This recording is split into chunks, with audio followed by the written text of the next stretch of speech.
Mais au Congo, personne n'en parle. Oh. Parce que ça profite aux gens. On en a marre. On est fatigués. Nous les mamans, on a besoin. Les petits enfants sont violés. Les femmes sont violées. Les hommes sont violés. Appel criminel. Appel criminel. Appel criminel. Appel criminel. Appel criminel. Oh, bien, la famille Bexul 224. L'homme n'a rien de... Ça là, c'est ici à Paris, devant la boutique Apple. Je ne sais pas bon, c'est laquelle apparemment. C'est celle qui est à l'opéra, à ce qu'il paraît, selon le décor. J'ai l'impression en tout cas. Si je comprends bien, ces mamans et ces personnes-là manifestent par rapport à ce qui se passe au Congo. Vous savez, la matière première qui sert à fabriquer les téléphones, les smartphones et beaucoup d'appareils électroniques provient du Congo. Ça s'appelle le coltan. Ça vient du Congo et on sait tous ce qui se passe au Congo depuis quelques années. Les moments ont raison, on en parle moins. Les gens en parlent moins. Voyez-vous?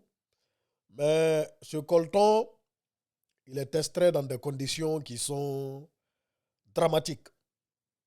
Ah oui. Parce que bon, il y a la guerre au Congo, c'est à cause de ça, hein? À cause de cette matière première qu'il y a la guerre au Congo. La corruption, les rébellions et tout ce qui s'ensuit, des centaines, des milliers de millions de personnes sont tuées à l'est du Congo et tout ça pour cette matière première. Du coup, ceux-là, ils se sont levés, ils sont allés devant le siège de Apple pour manifester. C'est-à-dire, bon, ils prennent Apple pour responsable de ce qui se passe au Congo, ou en partie du moins. Je ne sais pas si les mamans-là, si les personnes-là ne se trompent pas de combat, ne se trompent pas d'adversaire.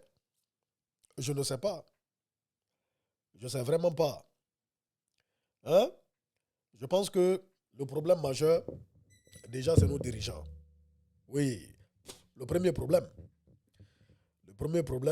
vient de nos dirigeants. Et en plus, est-ce que se lever ici, partir devant une boutique Apple, manifester, traiter Apple de criminel, est-ce que ça va résoudre l'affaire? Ça va résoudre l'histoire?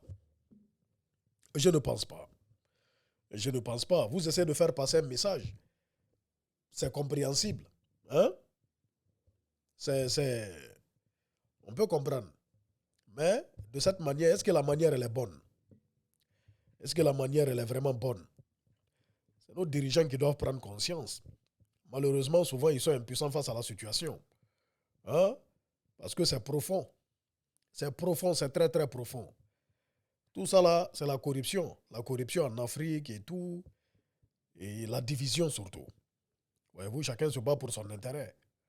C'est ce qui fait que les situations sont graves, s'empirent. Hein?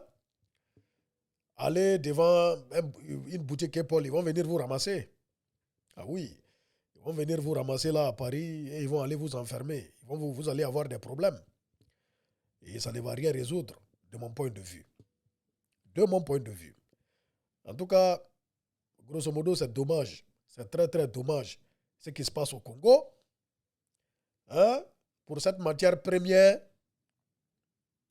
où des millions de Congolais souffrent. En fait, la matière première quitte au Congo, pourtant les Congolais eux-mêmes n'en bénéficient pas. Comme la plupart des Africains, ce n'est pas qu'au Congo. Hein?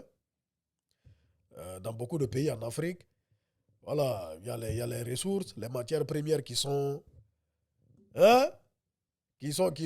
délapidées. Maintenant, la population locale, même la population qui vit sur les matières premières, là, ils n'en bénéficient pas.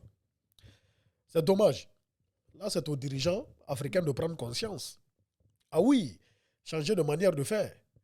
S'il le faut, changer de partenaire. Bon, au Congo, c'est un peu compliqué. Parce que bon, là-bas, c'est devenu autre chose. C'est devenu autre chose de Wallahi Billahi Tallahi. Mais dans beaucoup de pays, en Afrique, je pense que les dirigeants, s'ils prennent conscience, ils vont changer la donne. C'est de ça qu'il s'agit. Force et courage au peuple africain. Force et courage au peuple congolais. Bixul 224 Guinée est fier.